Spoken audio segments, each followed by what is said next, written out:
네, 이재명 더불어민주당 대표의 공직선거법 사건 항소심에서 무죄가 선고되면서 정치권의 파장이 큽니다. 네, 이번 선고가 윤 대통령 탄핵심판 선고 일정에도 영향을 줄지 관심인데요. 어제 법원의 판단과 또 윤석열 대통령 탄핵심판 전망 짚어보겠습니다. 박성배 변호사와 함께합니다. 어서 오세요. 네, 안녕하십니까. 자, 이재명 대표 재판부의 1심 판결과 2심 판결이 완전히 뒤집어졌는데 이런 경우들이 종종 있습니까? 같은 자료를 두고도 신급별로 다른 판단을 하는 경우가 흔하지는 않지만 종종 발생합니다. 무엇보다 이 사건은 1심 재판부가 비교적 상세한 판결 이유를 설시한 상황이었고 항소심 재판부도 추가로 증인 신문을 진행하긴 하였습니다만 마지막 공판기일에 양형 증인에 대한 증인 신문을 하는 모습을 보면서 양형, 즉 피선거권 박탈 여부에 더 집중하는 모습이라고 판단이 왔었는데 그럼에도 불구하고 여러 법리적 견해를 내세워서 1심 판결을 뒤집고 무죄 판결을 선고했습니다. 다시 한번 같은 자료를 두고도 신급별로 재판부가 다른 판단을 할 수 있다는 사실을 확인할 수 있었습니다. 네, 이제 주로 다뤄진 발언이 두 가지죠. 크게 고 김문기 처장과 관련된 발언, 그리고 또 백현동 부지 관련된 발언인데 일단 김문기 처장 관련된 발언에서 이재명 대표가 김문기 전 처장을 몰랐다고 발언한 부분, 이 부분은 1심에서도 무죄가 나왔었고 네네. 어제도 무죄가 유지됐네요. 네, 그렇습니다.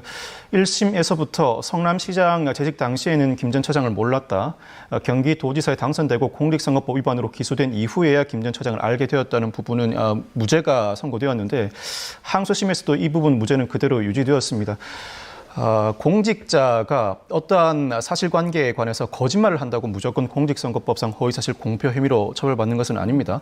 공직선거법상 허위사실 공표 혐의로 처벌받기 위해서는 당선될 목적으로 직업, 경력, 재산, 행위 등에 관해서 허위의 사실을 공표해야 처벌받게 됩니다. 즉 적어도 어떠한 행위에 대해서는 허위 사실을 공표해야 하는데 몰랐다는 부분은 기본적으로는 인식의 수준이라고 할 수 있습니다. 이 인식의 수준을 뛰어넘어서 몰랐다는 발언 자체가 어떠한 구체적인 행위에 대한 설명 가치가 있는지가 주된 쟁점이라고 할 수 있습니다. 예를 들어 언제 어디서 김문기 전 처장과 이러한 행위를 같이 했음에도 불구하고 이를 부인하는 취지라고 읽혀야 비로소 행위에 대한 설명 가치를 인정할 수 있고 그 허위 사실 여부를 따져볼 수 있는데 항소심 재판부가 검찰에게 단순히 몰랐다는 인식 수준을 넘어서서 행위에 대한 설명 가치가 있는지 공소장 변경 요구를 한 바도 있습니다. 나름대로 검찰이 공소장 변경을 하였음에도 불구하고 이와 같은 발언이 단순한 인식 수준을 넘어서서 행위에 대한 설명 가치에 이르렀다는 점에 대해서는 입증을 하지 못한 것으로 보입니다. 행위에 대한 설명 가치가 없으니 허위사실 공표가 아니고 사실 공표가 아니니 허위인 여부를 다툴 필요도 없다는 취지입니다. 이 골프 관련된 발언은 1, 2심의 판단이 좀 달랐는데 이건 어떤 배경이었죠? 이 대표가 각종 방송에 출연해서 관련된 발언을 하였을 때 명시적으로 김 전 처장과 해외 출장 중 골프를 치지 않았다고 발언한 적은 없습니다. 여러 발언들을 어떤 요지로 요약할 수 있는가가 쟁점이었는데 1심 재판부는 이 대표의 각종 발언의 요지는 해외 출장 중 골프를 김 전 처장과 같이 치지 않았다고 요약할 수 있다고 본 반면에 항소심 재판부는 그와 같이 요약할 수는 없다고 판단했습니다.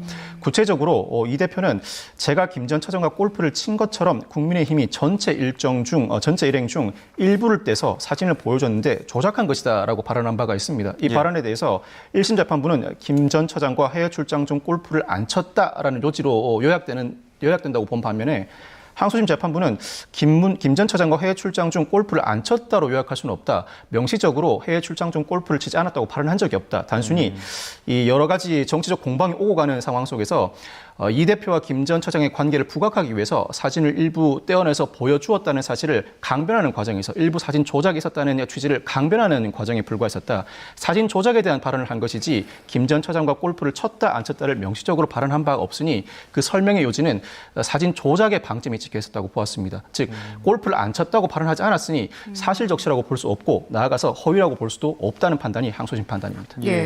이 부분이 근데 1심과 2심이 뒤집힌 내용이 나왔잖아요. 1심에서는 2심 판단을 내릴 때는 결국에 피고인 이익을 우선하는 것이 중요하다라는 이유였는데 왜 이 원칙이 1심에서는 강조가 되지 않은 겁니까? 1심에서도 나름대로 피고인의 이익을 우선한다는 원칙을 강조하였을 것입니다. 그렇지만 기본적으로는 여러 발언들의 맥락에 비춰볼 때 김 전 처장과 해외 출장 중 골프를 치지 않았다는 발언은 분명히 존재한다고 판단했습니다. 이 전제하에서 피고인의 이익을 위해 판단한다고 하더라도 허위 사실 공표이고 고의도 충분히 인정된다고 본 것입니다. 그렇지만 항소심은 애초에 이 발언 자체가 김 전 처장과 해외 출장 중 골프를 치지 않았다는 발언으로 요약될 수 없다고 보았습니다. 단순히 사진 일부 조작의 방점이 찍혀 있는 발언에 그치는 상황이라 자신과 김 전 처장과 특별한 교육관계, 이 사건의 경우에는 특히 해외 출장 중 골프를 치지 않았다는 취지로 요약되지 않으므로 사실 공표가 아니고 나아가서 허위도 아니라는 취지의 판단을 하게 된 것입니다. 예. 백청동 발언도 이제 판단이 뒤집힌 부분들이 있는데 이거 1, 2심 판단이 어떻게 좀 달라진 겁니까? 그야말로 같은 자료를 두고 1심 재판부와 항소심 재판부가 온전히 사실관계에 대해 달리 판단한 것입니다. 1심 재판부는 국토부가 성남시에 공문을 보낼 때 의무 조항에 따른 것이 아님을 명백히 하였고 구체적인 용도 지역을 특정하지 않았다. 일체의 압박이 있었다고 보기 어렵다고 판단했습니다. 반면에 항소심 재판부는 국토부가 성남시에 3차례에 걸쳐서 용도 변경 요청 공문을 보냈는데 법률상 근거를 명시하였다. 법률상 근거를 명시함을 전제로 하니 성남시 입장에서는 일종의 압박으로 받아들일 수 있다고 판단했습니다.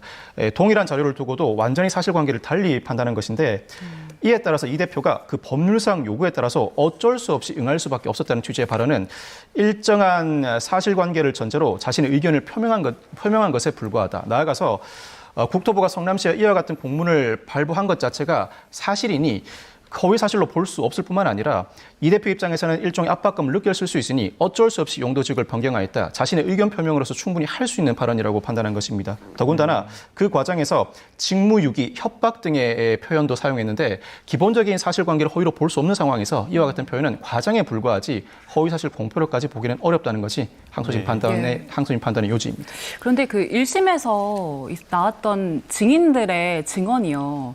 협박이 있었다는 이재명 대표 측의 주장과 달리 그 유리한 증언 나오지 않았잖아요. 네네. 이 부분은 어떻게 영향을 미쳤습니까? 사실 이 사건 1심 재판부터 각종 증거 서류가 이재명 대표에게 유리하지 않았고 1심에서는 국토부와 성남시 직원이 출석했지만 모두 이 대표에게 다소 불리한 진술을 한 바 있습니다. 나아가서 항소심에서는 유무죄 판단에 참고하기 위한 증인으로 한국식품연구원 직원도 증인으로 출석했는데 이 직원 역시도 이 대표에게 결코 유리한 증언을 하진 않았습니다. 그럼에도 불구하고 항소심이 그 판단을 바꾼 이유는 물론 협박이나 직무 유기와 관련된 발언을 뒷받침할 근거는 존재하지 않지만 기본적인 전제 사실로서 이 대표가 압박을 느낄 수 있었는가에 관해 전제 사실을 달리 보았기 때문입니다. 1심 재판부는 국토부가 성남시에 보낸 공문 내용에 비춰보면 압박으로 볼 여지가 없다는 판단을 한 반면에 항소심 재판부는 국토부가 성남시에 보낸 공문에 비춰보면 이 대표 입장에서는 나아가서 성남시로서는 압박을 느낄 만한 대목이 존재한다고 본 것입니다. 이 전제하에서 판단을 하다 보니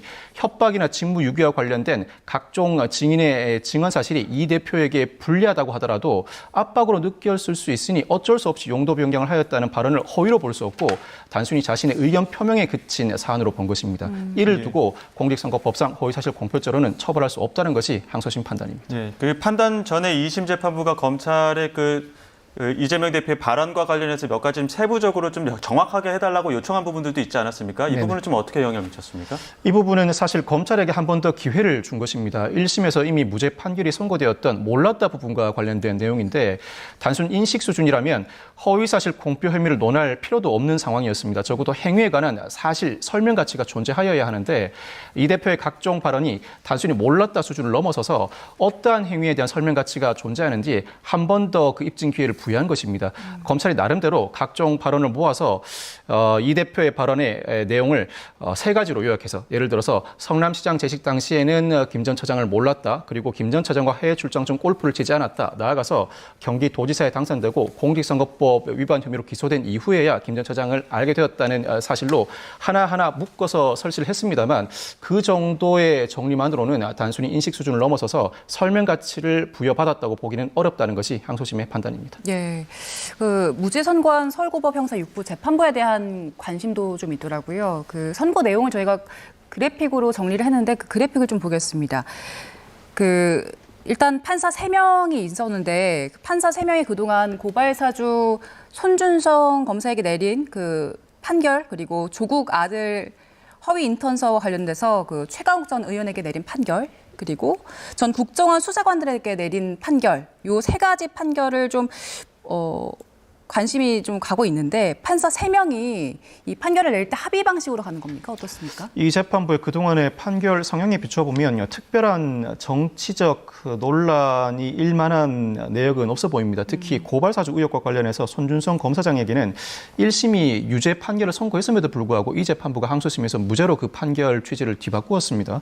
최광욱 전 의원의 조국 전 장관 아들 허위 인턴 혐의에 대해서도 1심의 유죄 판결을 그대로 항소심에서도 유죄를 인정한 상황입니다. 이 고등법원은 10년 전부터 대등재판부로 운영되고 있습니다. 과거의 고등재판부와 현재의 지방법원은 재판장을 중심으로 2명의 배석판사로 운영되는데 사실 재판장의 성향에 크게 좌우됩니다. 재판장이 주심의 의견을 존중하는 성향이라면 주심의 판단대로 결정이 선고되는 경우가 상당히 많고 재판장이 자신의 의지를 관철하는 성향이면 재판장의 성향에 따라서 판결이 선고되는 경우가 상당히 많습니다. 반면 현재 고등법원에서 진행하고 있는 대등재판부는 3명의 판사 모두 지방법원 부장판사급입니다. 이 3명의 판사들이 각종 사안에 대해서 대등한 관계에서 서로 협의를 통해서 그 결정을 내리는 과정이므로 1인의 판사의 영향에서 비교적 자유로운 재판부 구성이라고 할 수 있습니다. 나름대로 긴 시간을 두고 심리를 진행해가면서 이 비교적 동등한 자격을 갖춘 3명의 판사가 협의를 거쳐 나온 판결인 만큼 1인의 재판부의 판단에 영향을 크게 받았다거나 특별한 정치적 지향에 따라서 판결이 이루어졌다는 비판은 어려울 것 같습니다. 다만 아직까지는 대법원에서도 항소심이 1심 판결의 자료를 그대로 두고도 사실상 그 결론을 뒤집은 것처럼 대법원도 역시 항소심 판결을 두고 다시 결론을 뒤집을 가능성은 여전히 존재합니다. 아직까지는 그대로 항소심 판결이 확정될 것이라고 예단하기는 이르다고 할 수 있습니다. 말씀하신 것처럼 최종심이 아직 남아있는데 자, 검찰이 법원 선고 한 2시간 반 만에 바로 상고의 뜻을 밝혔거든요. 이거 좀 빨리 즉시 항고를 했다라고 봐야 되는 겁니까? 즉시 상고 입장을 밝힌 것으로 보아야 합니다. 특히 1심에서 일부 유죄가 인정되었고 그 유죄도 양형상으로 상당한 형이 선고되었습니다. 그럼에도 불구하고 항소심에서 전부 무죄로 뒤바뀐 이상 검찰로서는 전례에 비춰본다고 하더라도 상고는 불가피합니다. 예를 들어 1심 무죄, 2심 무죄라면 약 5년 전부터 1, 2심 연속으로 무죄가 선고된 사건의 경우에는 검찰이 과거와 달리 상고 여부를 다시 한번 숙고해보고 상고 여부를 결정하는 관례가 자리 잡고 있습니다. 네. 그렇지만 1심에서 유죄가 선고되었다가 항소심에서 무죄로 뒤집힌 사건은 거의 예외 없이 상고를 합니다. 특히 1심에서 유죄가 선고되었던 근거 자료 외에 항소심에서 특별히 피고인의 무죄를 뒷받침할 만한 근거가 제시되지 않은 상황에서 무죄가 선고된 상황이라 검찰로서는 그동안의 판결 내용, 즉 특히 항소심 판단에 위법이 있다는 취지로 상고를 강행할 가능성이 상당히 높습니다. 예, 이제 대법심 그 판결 시한이 6월 29일까지인데 좀 촉박하다라는 분석들도 있더라고요. 이날까지 나올 수 있을까요? 공직선거법상 기소된 이후 1심은 6개월 이내, 2심과 3심은 전심 판결 선고된 날로부터 각 3개월 이내에 판결을 선고해야 합니다. 강행 규정임에도 불구하고 실무에서는 지켜지지 않는 경우가 상당히 많은데 조희대 대법원장이 이 판결 선고 기한을 지키겠다는 의지를 밝힌 만큼 아마 그 기간 내 판결을 선고할 가능성이 상당히 높은 것은 사실입니다. 이 항소심 판단이 3월 26일에 이루어졌습니다. 그렇다면 공직선거법상 대법원 판결 선고 시한을 감안한다면 6월 26일까지는 선고가 이루어져야 합니다. 대법원은 4호심입니다. 즉 대법원이 새롭게 증거를 제출받아 재판을 진행하는 것이 아니라 오로지 항소심까지 제출된 자료를 토대로 항소심 판단이 적절했는지를 판단하는 절차가 대법원 상고심입니다. 이미 상당한 부분 자료가 현출된 상황에서 판단을 할 만큼 심리는 숙성된 만큼 대법원이 이 사건에 집중한다면 6월 26일까지 선고는 충분히 가능할 것으로 전망합니다. 이재명 대표 이번 선고 이후에 사필 규정이라면서 이제 헌법재판소의 윤 대통령 탄핵 심판 선고에 대한 어떤 빠른 판단 이걸 촉구를 했습니다. 사실상 이번 주의 선고는 지금 어려운 상황이죠. 통상 2, 3일 전에는 선고기를 통지하였는데 어제까지도 선고기일 통지가 이루어지지 않아 이번 주 선고가 어려워 보입니다. 물론 오늘 전격적으로 내일 선고기를 통지하고 내일 선고될 가능성을 배제하지 못합니다만 오늘 당장 일반 사건 40건 선고를 앞두고 있습니다. 이틀 연속 선고한 경우가 헌법재판소 지금까지 단 한 차례밖에 없었습니다. 더군다나 이번 주에는 지난 월요일에 한덕수 총리에 관한 탄핵 심판 선고도 있었는데 일주일에 3번 선고한 전례는 단 한 번도 없습니다. 이에 따라서 내일 선고도 하지 않을 가능성이 상당히 높아서 다음 주로 넘어갈 가능성이 상당히 높습니다. 예. 다음 주 일정 보면요. 4월 2일 수요일이 재보궐선거 있고 그래서 월요일, 화요일 선거는 좀 어려울 것이다라는 전망이 있더라고요. 그러면 다음 주도 보면 좀 가능성 높은 날은 4월 4일 금요일쯤 될까요? 주말 사이에는 보안을 유지하기가 상당히 어렵다 보니 월화 선거는 피하는 경향이 있고 특히 4월 2일 수요일에는 구로구청장과 부산시 교육감 재보궐 선거가 있습니다. 그 이전에 선거를 강행할 경우에 선거에 직접 영향을 미칠 가능성이 높아서 월화 선거를 피할 가능성이 상당히 높습니다. 그렇다면 4월 4일 금요일 선거가 유력하게 전망되고 4월 4일 금요일 선거를 넘어서게 된다면 그 다음 주 수요일이나 금요일 선거를 전망할 수 있습니다. 그렇지만 4월 18일에 문형배 재판관과 이미선 재판관이 퇴임하게 됩니다. 물론 이 두 재판관이 종국 심리에 관여한 상황이라 이론상으로는 퇴임한 이후에도 선거 자체는 가능합니다. 그렇지만 이와 같은 형태의 재판관이 퇴임한 이후에 종국 심리에 관여하였다는 이유로 선고한 전례가 없을 뿐만 아니라 지나치게 불필요한 정치적 오해를 낳게 됩니다. 이에 따라서 두 재판관이 퇴임하기 이전인 4월 18일 이전에는 반드시 선고가 이루어질 가능성이 높습니다. 선고 안 하고 퇴임하게 되는 건 어떻게 되는 겁니까?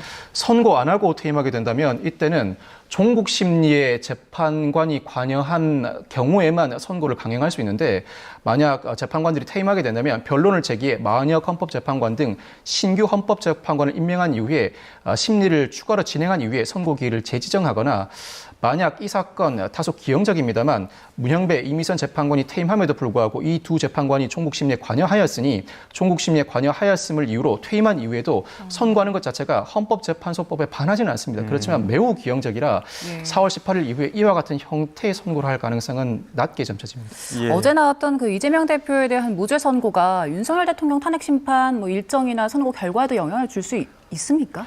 현실적으로 영향을 미칠 수 있는지는 모르겠습니다만 헌법재판소가 이재명 대표의 항소심 판결 선고 결과를 참작하거나 그 일정을 고려하였다고 보고 싶지는 않습니다. 그 이유가 헌법재판소는 대법원과 동등한 지위입니다.